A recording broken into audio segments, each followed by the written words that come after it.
So today our topic is all about torque, and let us define what a torque is. So torque, or also known as moment, is the tendency of a force to rotate an object about an axis, fulcrum or pivot. Just as a force is a push or a pull, a torque can be thought of as a twist. It is a vector quantity, so cross product of position and force vectors, which is represented by the equation. So the tau is a vector, so that is equal to the torque, that is torque, which is equal to the position cross the force. So that is a vector product, not a scalar product. So torque exerted on a closing door. So the torque, we have the hinge or the axis of rotation. So this is the hinge kung saan nakakabit yung ating pinto. And then the rotational motion kung saan natin siya itutulak. So dun tayo nag-a-apply ng force. So kung nasaan yung ating doorknob. And then we call the distance from the point to the doorknob as our lever arm. So this is the again distance from the point or the pivot point to the force kung saan mo siya in-apply. And it should be perpendicular. So let's have this following scenario. So scenario 1, the force applied furthest from the axis of rotation. So sa pinakamalayo. So pag may distance na malayo, mas mataas yung torque na ating makukuha. Pero pag sa pangalawa, closer to the axis, medyo humihina. Pero pag yung force mo, in-apply mo at an angle, so may certain angle, sa makakakuha tayo ng smallest torque. Pero saan siya nagiging mas ang torque, 'di ba? When it is in the pivot point. Sa mismong pivot point mo, doon mo in-apply yung torque. Then the torque will be 0. So there's no torque kasi walang perpendicular distance.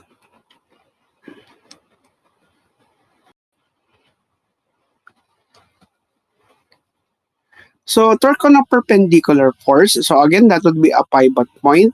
Then the other end, that would be the point of application of force. The force is perpendicular to the distance between the pivot and the point of application. And if that is not perpendicular force, so for the axis of rotation, then we have the lever arm, the line of action. So the distance for the lever arm is r sine theta. So there is a result for that, no? So r sine theta if there is an angle, or if that, kasi when we say perpendicular, it is a 90 degree, but if it's not perpendicular, then the distance is r sine theta.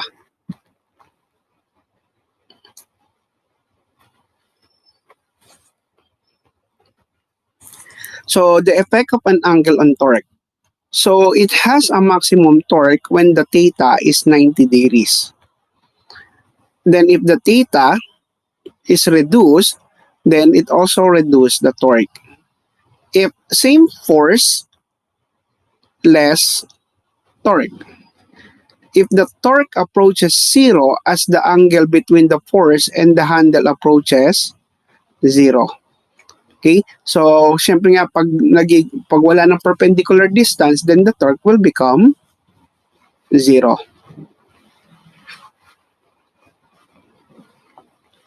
Okay? So, torque is the rotational analog of force. In the same way that a net force causes linear acceleration, a net torque causes angular acceleration. A torque is produced when a force is applied at a distance from an axis of rotation and causes a change in rotational motion. The component of the force that causes the torque is perpendicular to the lever.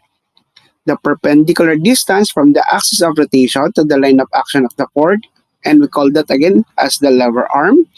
This means that the force applied at the pivot or axis of the rotation will not produce a torque. So, ito yung kanina, kapag in-apply natin sa mismong pivot point yung torque, then the torque is 0.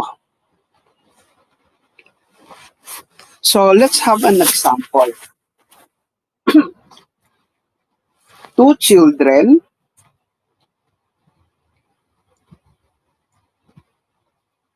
are playing on a balanced uniform seesaw that is pivoted exactly at its center. Child A has a mass of 40 kilogram and sits 1.5 meter to the left of the pivot. Child B sits somewhere to the right of the pivot. If child B has a mass of 30 kilogram, how far from the pivot they must sit to keep the seesaw perfectly balanced? So assume this is the seesaw, then this is the pivot point. Okay? So that would be our pivot point. So that would be at the center. So child A has a mass of 50 kilograms. So this is child A. And the mass is 40 kilogram. Then, umupo daw siya to the left of the pivot. So this is 1.5 meter. So ganito siya kalayo, 1.5 meter. Next, child B has a mass of 30 kilogram. So saan daw siya uupo para maging balance? So let's say this is child B. But this is 30 kilogram. So gaano siya kalayo from the center? Okay? Now, if we're going to draw the free body diagram, okay, so ito yung ating pivot point. Let that be letter P, pivot point. Then we have here the force here that going down, that will be 40. And this is 1.5 meter. Then we have here 30 kilogram, but we don't know the distance. Okay, so the torque is at point A. So at point A.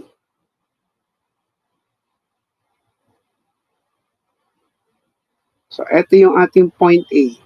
So kapag pa same tayo ng direction, then that would be positive. Okay, so torque.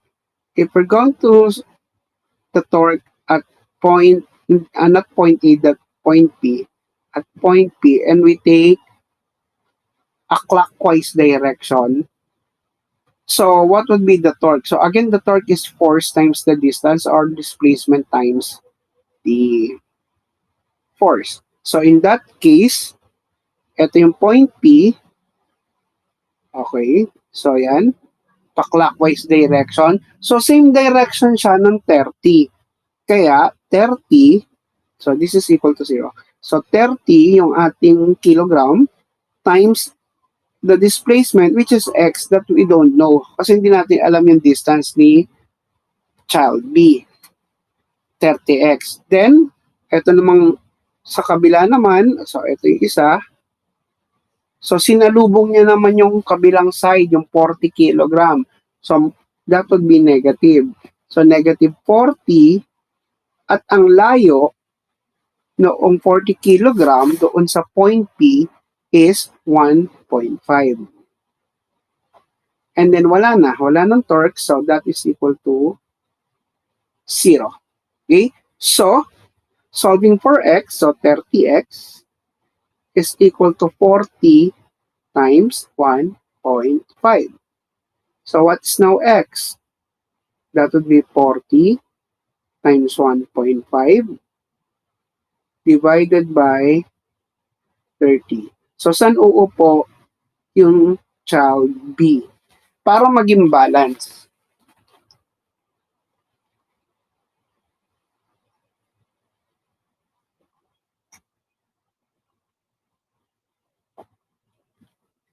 So mas malayo ba o sa mas malapit?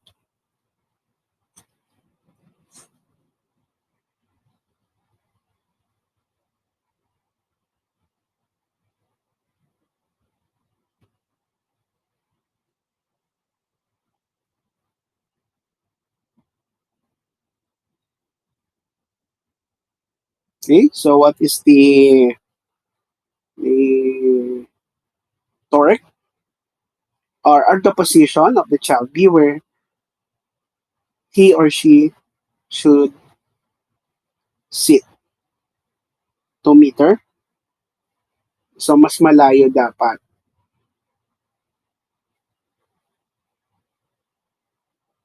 So dahil mas magaan siya, kasi isa is mas mabigat, mas malapit yung mas mabigat. Then yung dapat yung mas magaan, mas malayo sa pivot point. So that would be in 2 meters. Okay, so let's have another example. So 3 masses are attended to a uniform meter stick as shown below. The mass of the meter stick is 150 grams. And the masses to the left of the fulcrum are 50 grams, M2 is 75 grams. Find the mass 3 that balance the system when it attached at the right end of the stick, and the normal reaction force at the fulcrum when the system is balanced. So first, we need to draw the free body diagram. So let's say ito na yung meter stick, no? So sa una, we have here M1, which is 50. Then we have M2, which is 75 grams. And then sa dulo, yung M3, kung ating hinahanap. Then ang distance itong A and B natin, ay M1, M2 is 30. Dito naman, yung ating point P, so ating yung pivot point. So distance, this is 30. Then this is 40. Now, yung mass ng meter stick is 150 gram. Okay, so 150. So, saan natin siya ilalagay? Sa center, of course. Now, nasa ng center? So, ang total distance ng meter stick natin is 1 meter. Kaya meter stick, no? So, that will be 100 centimeters. So, ang gitna nun ay 50 centimeter. So, sa gitna, pinakang gitna, lagay natin dito, si 115 grams. So, mula dito hanggang dito ay 50. So, kung galing dito sa fulcrum, gaano siya kalayo sa point P? So, kung may 30 doon, so that would be 20. Okay? So, again, this must be 20. From point P. Okay, so let us now solve. Okay, from point P, so lahat muna ng force. So force muna na nasa right ni P, which is M3. So kung ito yung ating point, okay, clockwise natin. So same direction siya. So that would be positive. So therefore, M3 times the distance, which is 30. Okay, next, point P, mga nasa left naman. Dito muna tayo kay 150. So magkasalubong, kaya minus 150, and then the distance is 20. Next, from point P do sa 75 grams, so ganun ulit, minus 75. then distance from point P, and that is 40. And then minus the last one, to salubong ulit, that would be 50 times ang distance niya from point P is, so 30 plus 40, that would be 70. And this is equal to 0. Now, solving for M3, that would be positive 150 times 20 minus 75 plus 75 times 40 plus 50 times 70. And this is all divided by 30. So what is the mass of the M3 to make it balance?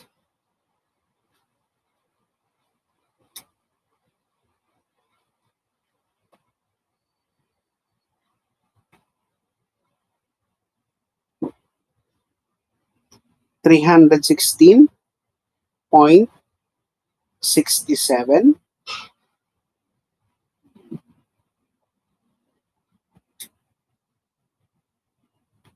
67, and this is in grams.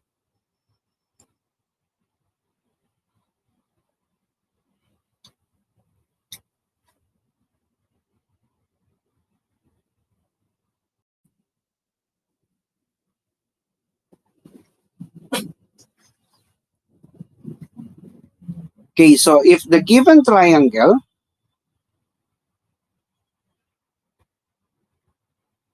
plate is fixed from the point O and can rotate around this point, find the total torque applied by the given forces. Now, instead of point O, let's make it this as point A, B, and C.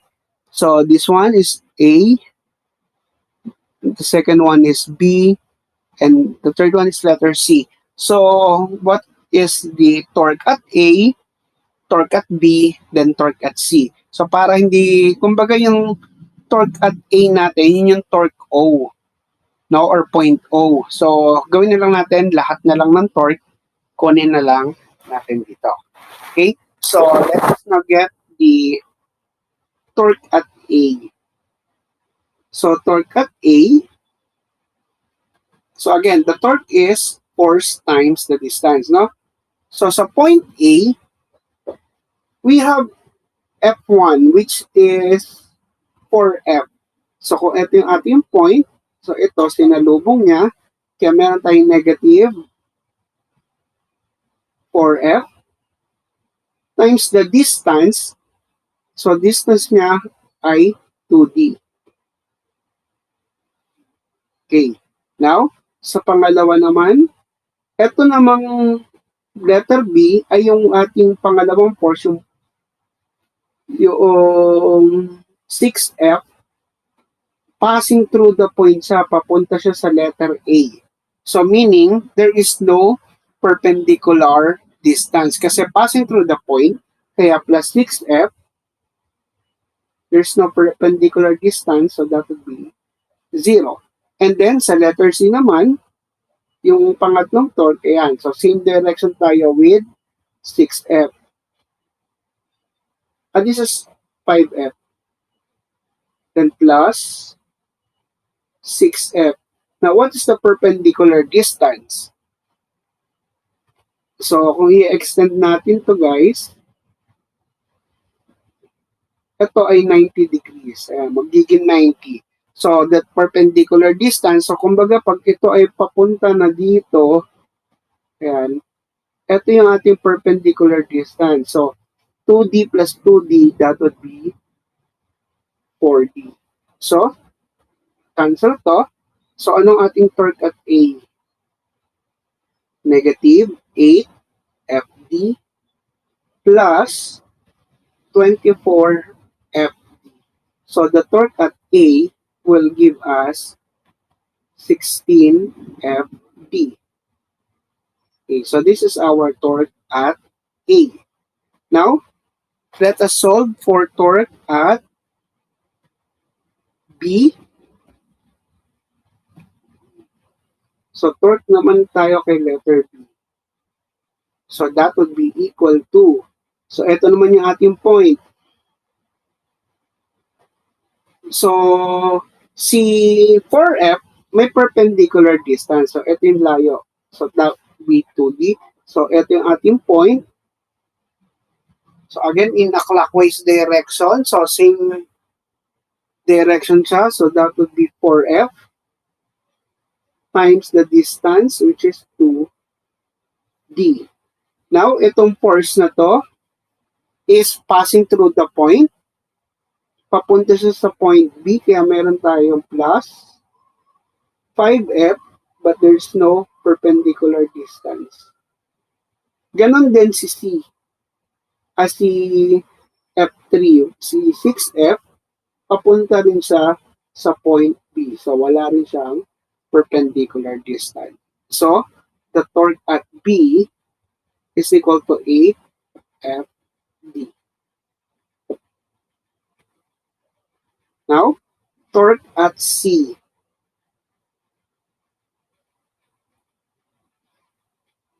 Torque at C. So, una, ito na ngayon yung ating point sa C. Okay. So, same direction siya kay F1. So, si 4F, dahil same direction, positive times, ano kanyang perpendicular distance? So, again, ito, pag in-extend, yan, ang distance ito, perpendicular, is 2D. Then next, si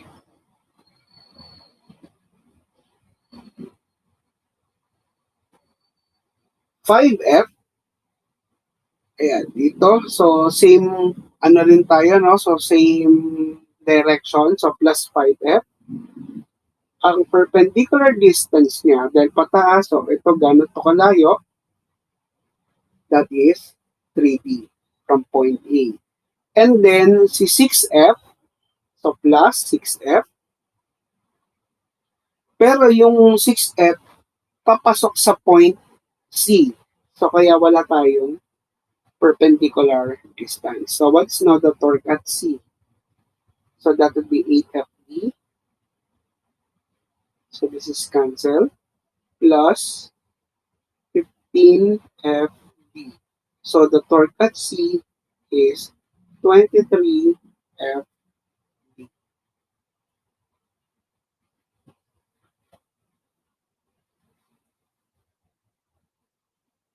Okay, so that is the torque at sample number 3. Torque at A, torque at B, and torque at C.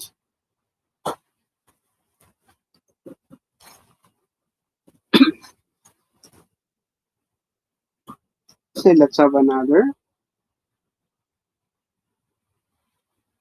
Consider the situation shown. The uniform 0.60 kilonewton beam is hinged at point P.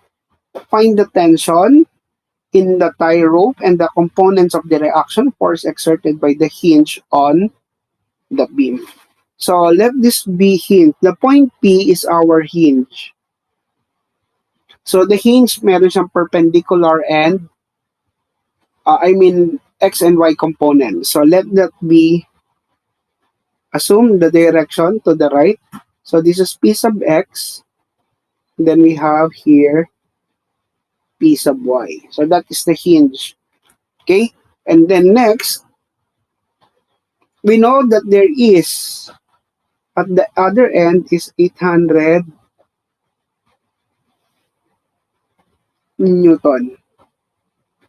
800 Newton. And then we have here the tension. So let that be letter T. And this is 30 degrees.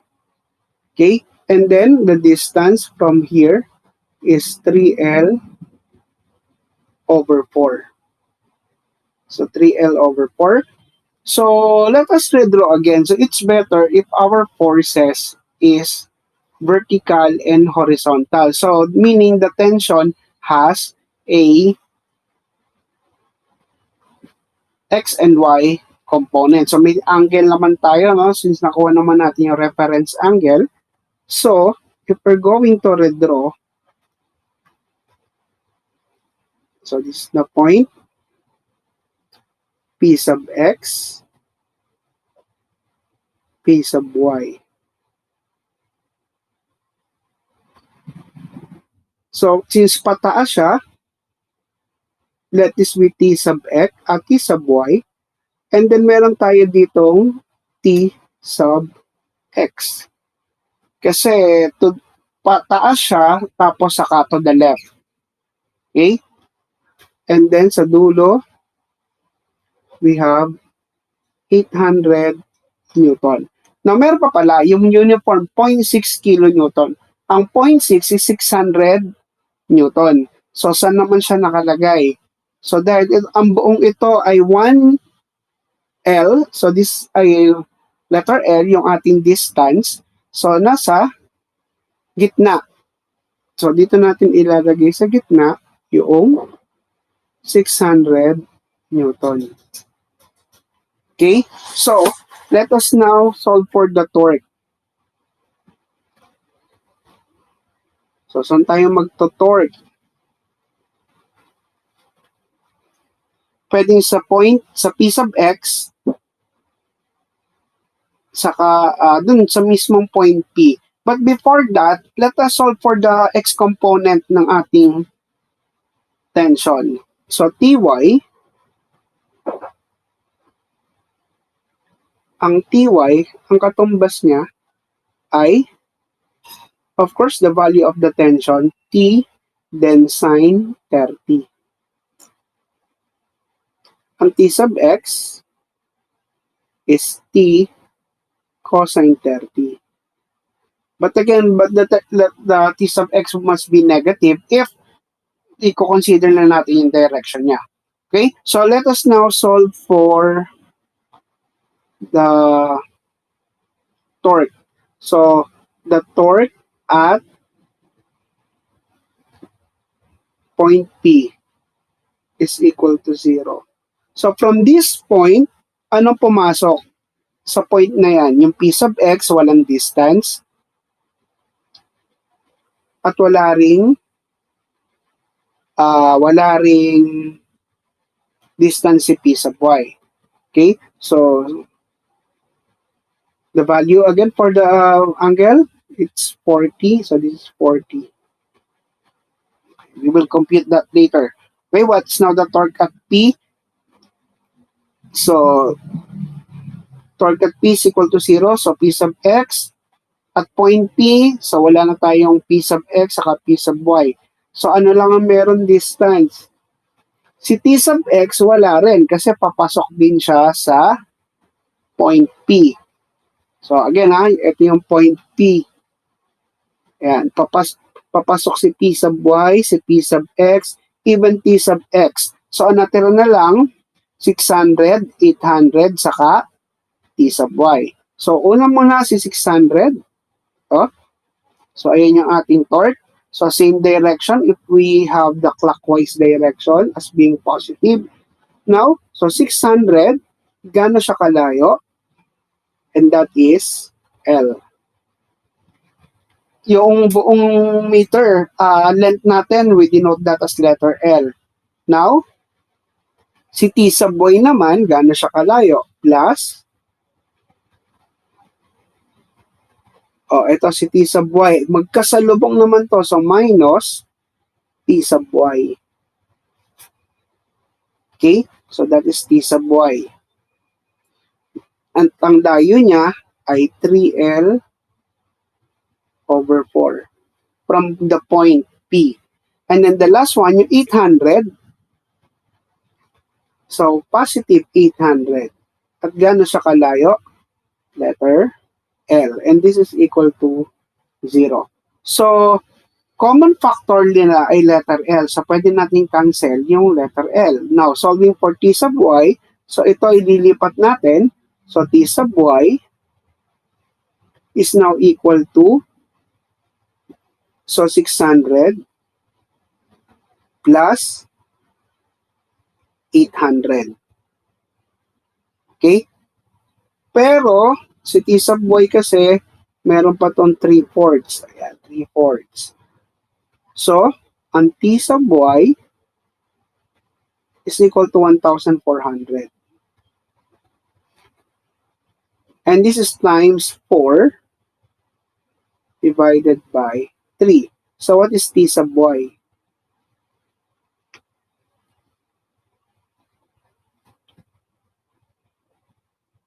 What is T sub y?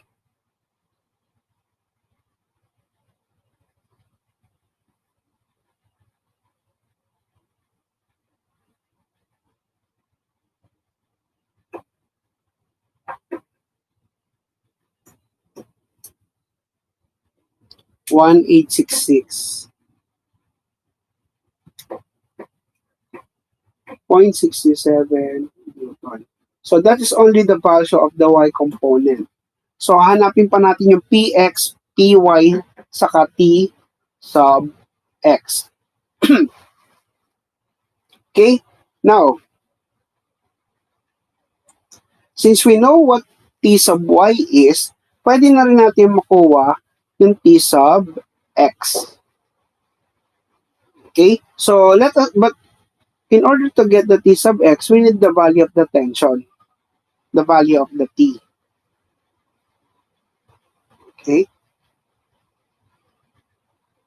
So, how do we solve for the value of the t? So, if t sub y is 1,866.67, then ito yung ating letter t. Ito, dito natin kukunin. So, ang letter t is 1,866.67 and we have to divide it by sine 40. What is the value of the tension? So, T equals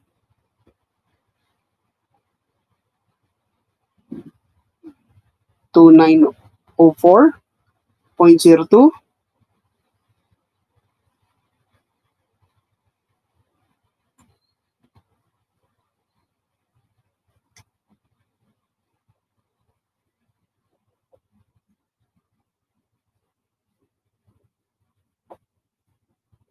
Okay, what is now T sub x? So, T sub x is now equal to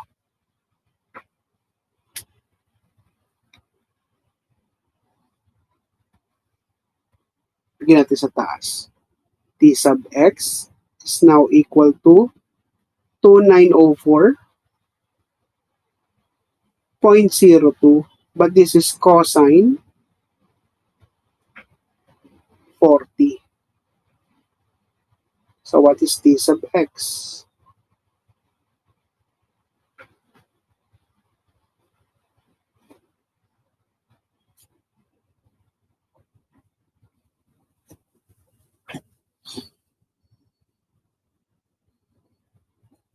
How many? 224.61.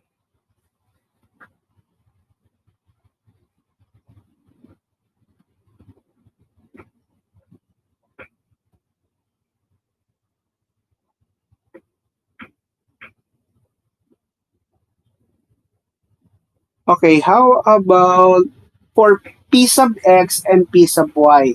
Okay, now, if we take the summation of forces along x, so, ang P sub x, kung makikita natin sa diagram to the right, so P sub x, positive.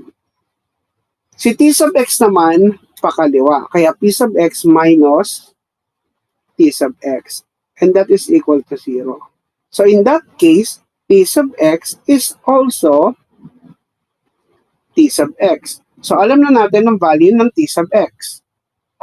So yun lang din ang value ng P sub x. So what is P sub x?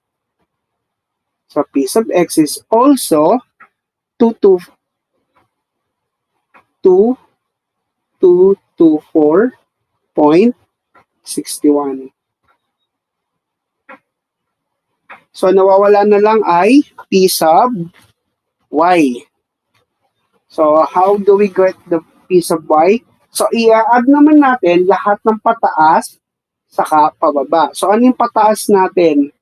P sub Y. Ito na lang. P sub Y plus P sub Y, pataas din siya, 1866.67. Then, minus pababa. Ang pangapababa natin ay 800, saka yung 600. So, equals 0.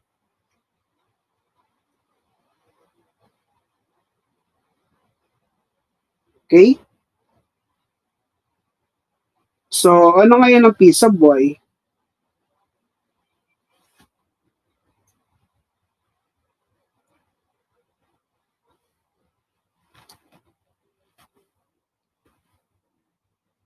What is P sub Y?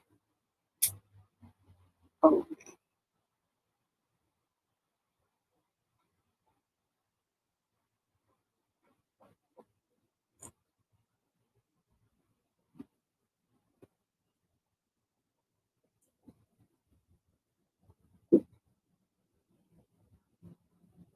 that would be 466.67.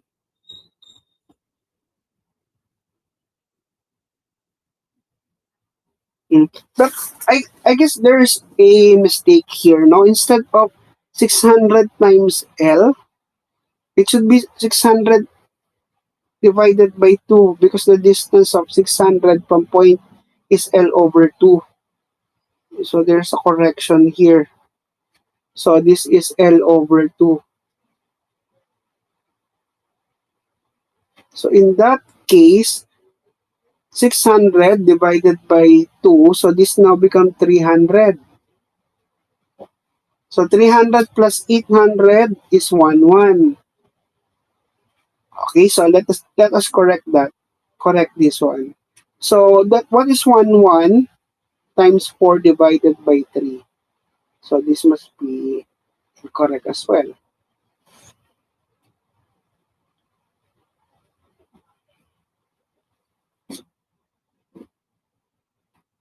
So 1, 1 times 4 divided by 3. So 1466.67. Okay, so of course we have to replace it. So this now 1466.67 divided by sine 40. So what is now the tension?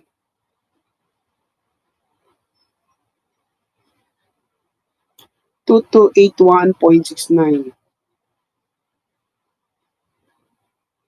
And then, to solve for t sub x,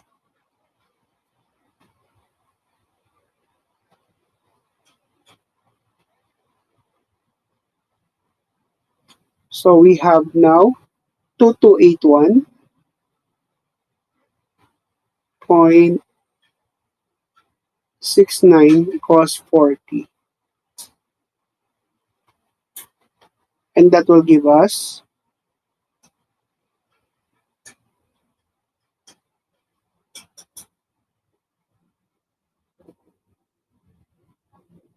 1747.87. 1747.87 Newton. So, in that case, etong ating P sub x is also 1747.87. Now, what is P sub y? So, ito ngayon, papalitan natin, no?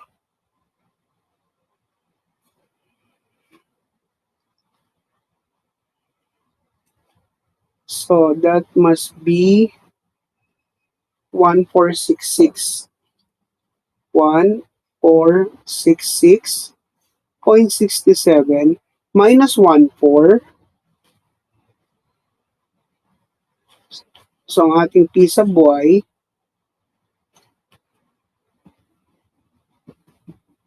negative.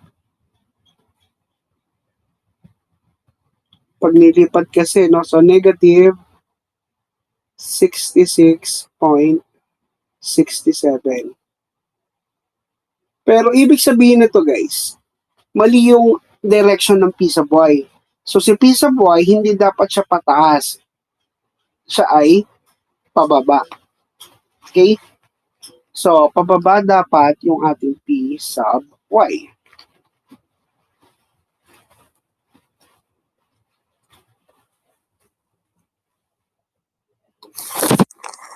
Next, let's have another example. Now, this is the wheel and axle. So, if A is 10 centimeter, so, pwede nga isulat that A is 0.1.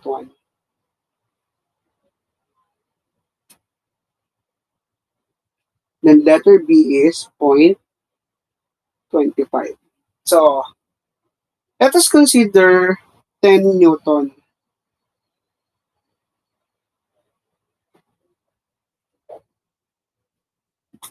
So, force 1 is 10 Newton. So, ang force 1,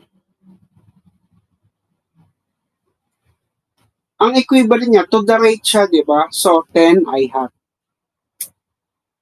10 I hat. Then, walang J hat. Walang Y component yung ating 10 Newton. So, 10 I hat plus 0 J hat. Now, kung i-consider natin yung distance, let that be the radius 1, ano yung vector natin? So, ito yung point. So, gano'n to kalayo? At nasa taas siya. So, walang component. So, 0 yung ating I hat.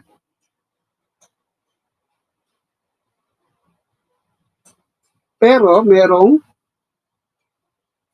so, nasa taas siya. Gano'n ba kalayo siya? So, di ba radius siya? So, siya rin yung letter B. So, that would be 0.25 J hat. Okay. So, considering yan, makukuha na natin yung torque. So, ano nga ba uli yung torque?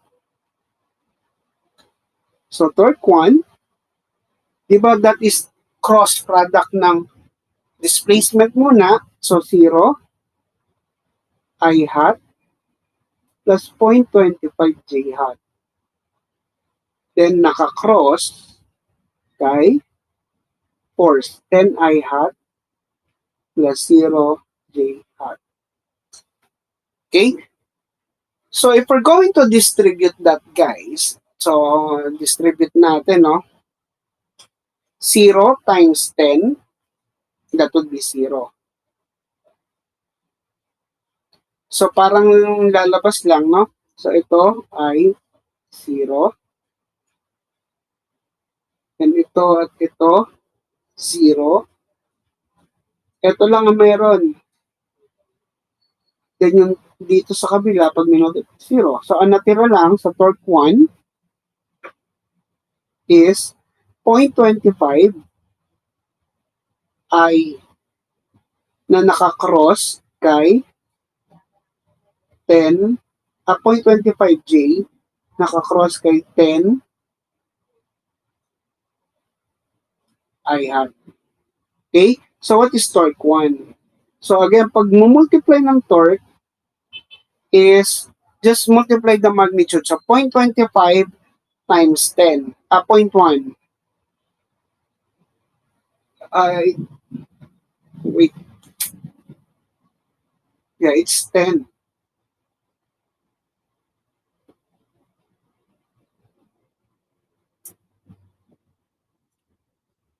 What is the product?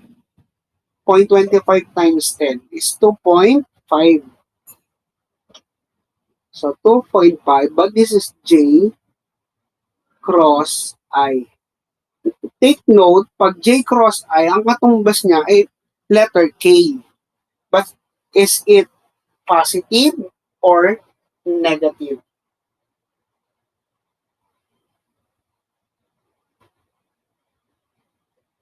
Okay? Ang J cross I, ang katumbas niya ay negative K. So, ang torque 1 natin is negative 2.5, then K hat. So, ayan ang ating torque 1, negative 2.5 K hat. Now, how about torque B? Torque 2. Take note also in cross product, ang pagparehas, halimbawa, I cross I, that is 0. Ang may katumbas lang, yung magkaiba yung ating component. Halimbawa, I cross K, ang katumbas nga, letter J. Na magiging depende na lang yung kung alin ang negative at magiging positive. Okay? Now, next is torque 2. So, torque 2, kunin muna natin yung force 2. So, ang force 2 ay 9 Newton, pababa lang yung 9 Newton, di ba? So, ibig sabihin, 0 I hat, saka negative 9 J hat. So, ano naman ang radius natin para dito kay force 2? Nasa letter B din siya eh. So, 0.25 din. Pero this time, si X naman ang meron. So 25 I hat nasa right plus 0 J hat. Okay? So what is now our torque 2? So same, let's multiply. So 0 I hat. May force muna na. So 0.25 J hat plus 0 J cross with the force 0 minus 9J. Okay? So 25.25 times 0. So this is our torque 2. So that will be 0. Then 0.25 times negative 9. So meron tayong 0.25 times negative 9. And then yung una natin is J cross I. Next, 0 times 0, so that would be 0. Then 0 times negative 9, that would be 0. So what is now our torque? 2. So, paki-multiply, 0.25 times negative 9.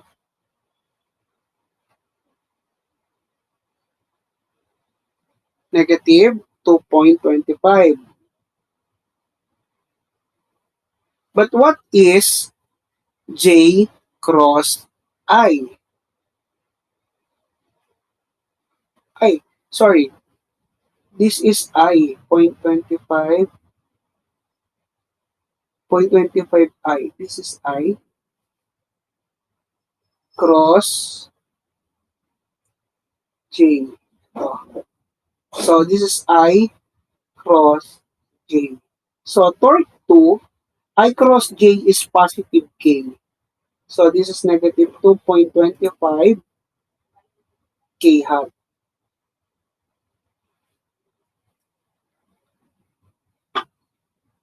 So again, I, sunod, ano susunod sa I? Letter J.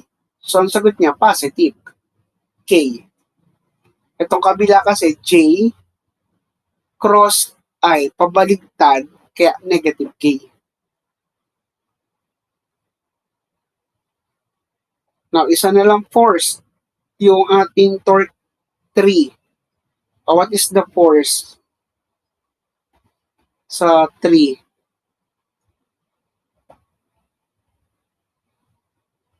Pero, naka 30 degrees kasi siya, so meron siyang X and Y component. Okay? So, ang ating F3 is 12 X component, so dahil to the left to, no? Negative 12 cosine 30. And this is for I hat. Then pababa, negative 12 sine 30 degrees J hat. Okay, so that's our F3. Now, how about for the radius or F3, R3? What is the radius?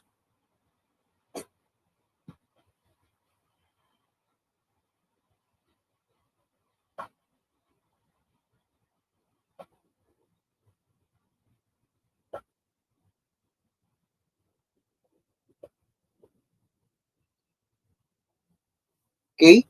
So, mapapansin na yung ating R3 or yung ating force 3 is directly or directed perfectly along the radial line. So, from the center, so the angle between that vector, the R3 natin, and the force vector is 0. So, perfectly ano kasi siya, no? So, yung ating angle. So, the radius na ating gagawin dyan will be equal to 0. So, in that case, force the torque at 3, dahil nga 0 siya, so this will be 0. So, let us now add all the torques. What is now the total torque?